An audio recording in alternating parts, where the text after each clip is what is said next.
Ya, baru saja meluncur ke ruang dengar Anda Nocturno. Sebuah lirik lagu yang luar biasa tajam menurut saya. Karena kalau kita cermati baris per barisnya ya, gila. Ya, benar-benar gila menurut saya. Di lirik pertama saja, di bait pertama saja, ada di situ dibunyikan, aku rasa hidup tanpa jiwa. Orang yang miskin ataupun kaya sama-sama ganasnya terhadap harta. Bagi binatang di dalam rimba. Konsep ini mengingatkan saya pada ini. Homo hominicus lupus. Manusia ibarat serigala bagi serigala lain. Nah, semua akhirnya saling berebut untuk mendapatkan jatah kekayaan, untuk mendapatkan yang namanya harta benda. Sehingga kehidupan yang dilalui oleh manusia ibarat sudah tanpa jiwa lagi. Karena yang mereka perebutkan adalah sesuatu yang material, sesuatu yang sebenarnya sifatnya sangat fana, sangat sementara. Sementara jiwa manusia memiliki sifat yang bisa jadi abadi. Nah, dan kemudian dalam bait berikutnya dalam lirik itu dikatakan, kini pikiranku kedodoran, dilanda permainan yang brutal, aku dengar denyut kesadaran, tanganku capek mengetuk pintu. Nah, agaknya dalam lirik ini ada semacam ungkapan kekesalan yang begitu menderu gitu, yang begitu kuatnya, yang begitu pokoknya sudah capek betul. Mau sampai kapan gitu loh. Maksudnya sudah capek dalam arti gini. Sudah sering ia mengatakan segala sesuatu, yang mengkritik, yang menyampaikan banyak hal, sampai akhirnya dunia ketika dia dalam belenggu permainan dunia, agaknya kesadaran justru tidak ada apa-apanya. Nah, sampai-sampai kemudian dalam bait berikutnya dua kata dimunculkan, sialan dan sialan lagi. Nah, dua kali diulang, dan itu menunjukkan apa sih? Kalau kata seru ditunjukkan dalam pengulangan, ada repetisi di situ, maka pengulangan yang kedua itu menunjukkan sesuatu yang sudah sangat lebih gitu loh. Intensitasnya semakin tinggi. Nah, dalam bait berikutnya kemudian muncul kata-kata zaman edan tanpa kewajaran, gambar iklan jadi impian. Akal sehat malah dikeluhkan, monyet sinting minta persenan. Bagian ini nih yang aku suka. Ya, memang secara tidak terang-terang dia ingin dalam lirik lagu ini, banyak orang yang sebenarnya harusnya merasa tersindir, tersinggung dengan ungkapan ini.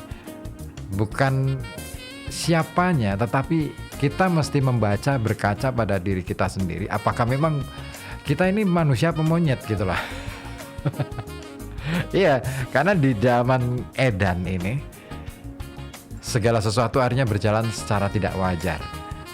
Segala sesuatu yang sebenarnya hanya imajinasi, hanya sesuatu yang dicitrakan seolah-olah indah dalam bahasa-bahasa iklan, itu yang justru dikejar. Dan ketika orang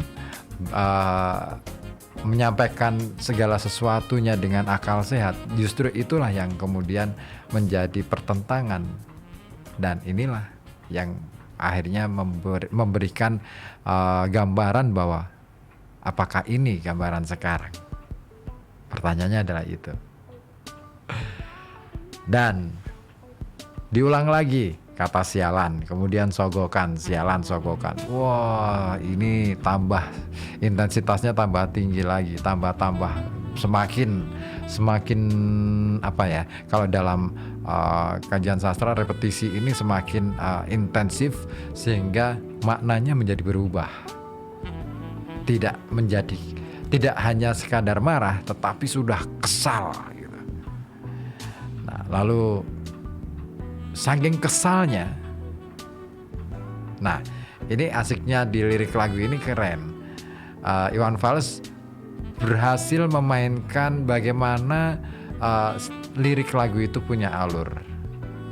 Nah, ini dia. Lirik lagu itu punya alur sehingga klimaksnya dapat banget. Nah, klimaks itu kemudian dimunculkan dalam ini, dalam satu penggal bait. Aku panggil kamu jiwaku, ku gapai kamu di kegelapan. Jadilah kamu bintangku, jadilah kamu samuraiku. Oh, dahsyat. Speechless deh kalau yang satu ini. Bagaimana seseorang akhirnya merasa, Anda merasa nggak sih kehilangan jiwa? Jangan ngomong kehilangan nyawa dulu. Kehilangan jiwa ya. Terus kemudian memanggil jiwa yang ada di dalam diri, mencoba menggugah kesadaran, dan disitulah terdapat kegelapan yang teramat gelap. Jiwa di dalam kegelapan. Jadilah kamu bintangku, jadilah kamu samuraiku. Wah, dahsyat. Satu penggal ini keren banget. Dan begitulah. Agaknya memang lirik lagu Nocturno berbeda dengan kritik-kritik yang tadi ya. Tetapi kritik yang disampaikan lewat kritik lagu Nocturno ini cenderung lebih ke kedalaman diri, lebih ke refleksi diri, lebih pada aspek bagaimana seseorang atau Iwan Fals katakanlah, aku dalam lirik lagu itu mencoba memahami aku di dalam aku.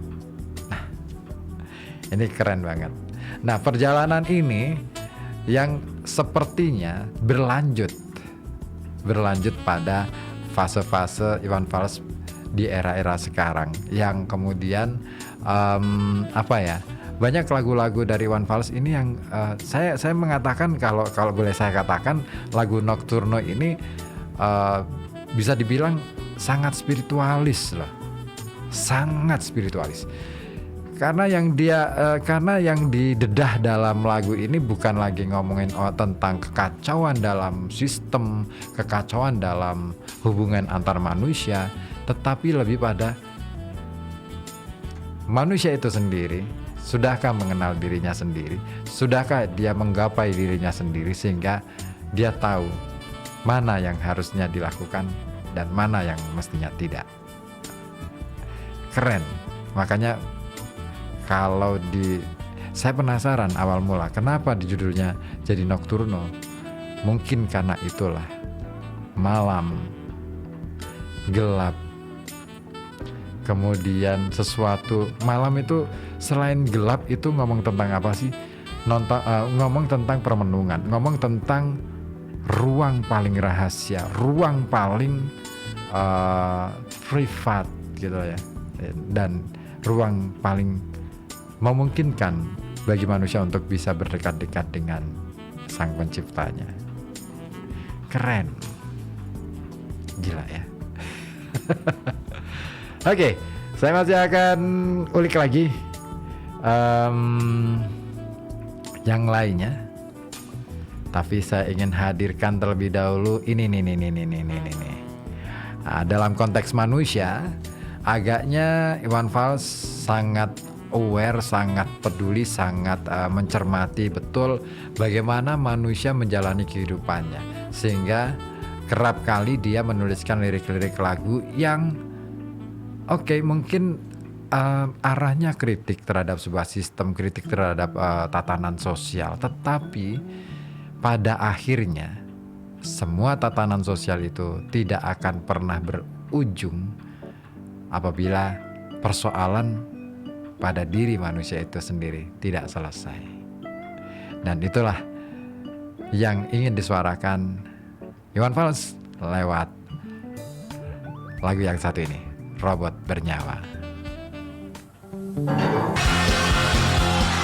Ya, itulah tadi Robot Bernyawa ya. Dan kalau kita coba cermati baik-baik, lirik lagu dalam Robot Bernyawa ini lebih cenderung mengarah ke kritik bagaimana rasa ketidakadilan itu terjadi. Dan ya, memang lebih banyak dalam lagu ini Iwan Fals berusaha mencoba melihat fenomena masalah perburuhan di negeri ini terutama. Bagaimana kemudian seorang buruh itu mereka bekerja bahkan mungkin tanpa kenal lelah, tetapi apa yang mereka dapatkan barangkali tidak seimbang. Nah, kalau kita coba cermati satu persatu, baris per baris, kita bisa melihat bahwa, nah kalau di lagu ini memang Iwan Fals cenderung lugas ya, meskipun ya gaya bahasa atau metafora yang dia tampilkan tidak begitu terlalu bersayap, tetapi lebih lugas, bahkan cenderung, tetapi begitulah, tetap aja dia punya kata-kata itu tetap punya kekuatan, daya, terlebih ketika disuarakan dalam nada-nada tertentu. Nah, ini dia kunci penting dalam sebuah karya, keberhasilan sebuah karya, terutama yang memanfaatkan bahasa sebagai medianya. Bagaimanapun juga, seperti dikatakan oleh Haruki Murakami, seorang novelis Jepang, dia mengatakan bahwa antara musik dan karya sastra sebenarnya memiliki persamaan, yaitu apa? Nada atau irama. Bahasa memiliki irama lewat kata-kata, lewat bunyi yang ditimbulkan oleh kata-kata, dan nada itu sendiri dalam musik itu adalah sebuah irama yang kemudian dimainkan, dikomposisikan secara apik sehingga dia bisa naik turun, dan disitulah kemudian nada menciptakan suasana, menciptakan nuansa, menciptakan kesan, menghadirkan emosi, menghadirkan ruang tumbuh kembang imajinasi. Nah, dan kepewan kalau saya melihat Robot Bernyawa ini ada kekuatan tambahan yang cukup menarik di lagu ini karena digarap bersama dengan Sawung Jabo ya, sehingga nuansa musikalitasnya juga berbeda. Nah itu Robot Bernyawa. Nah, beda lagi dengan yang satu ini. Ada satu lagu yang nyaris sama, tapi nanti saya akan coba perbandingkan dengan lagu Robot Bernyawa.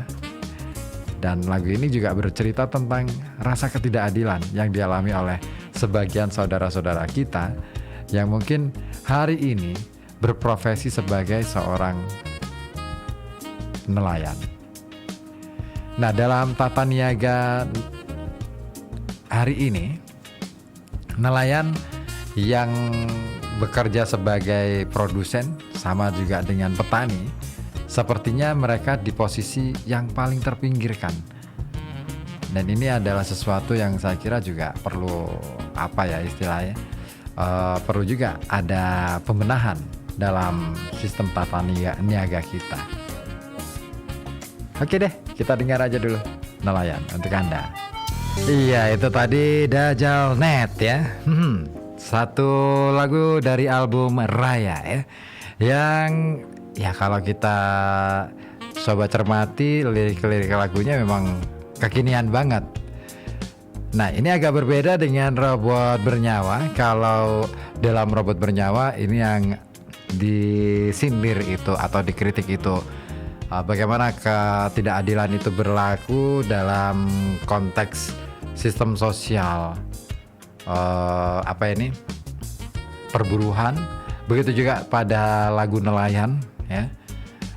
yang cenderung mengkritik bagaimana kemudian nelayan dalam kehidupannya. Kenapa sih meskipun mereka ini menjadi nelayan bukan sesuatu yang gampang. Beberapa waktu lalu saya juga sempat menemui beberapa nelayan dan bercerita tentang bagaimana kehidupan mereka di laut. Nah, nyawa taruhan, hasil mungkin tidak seberapa, tidak sebanding dengan pertaruhan yang mereka berikan. Tetapi bagaimana kemudian dalam koridor atau dalam tata niaga yang ada di kita sekarang, ya sama dengan petani. Agaknya petani juga pada posisi yang dipinggirkan. Padahal tanpa petani kita mau makan apa gitu. Baik, itu.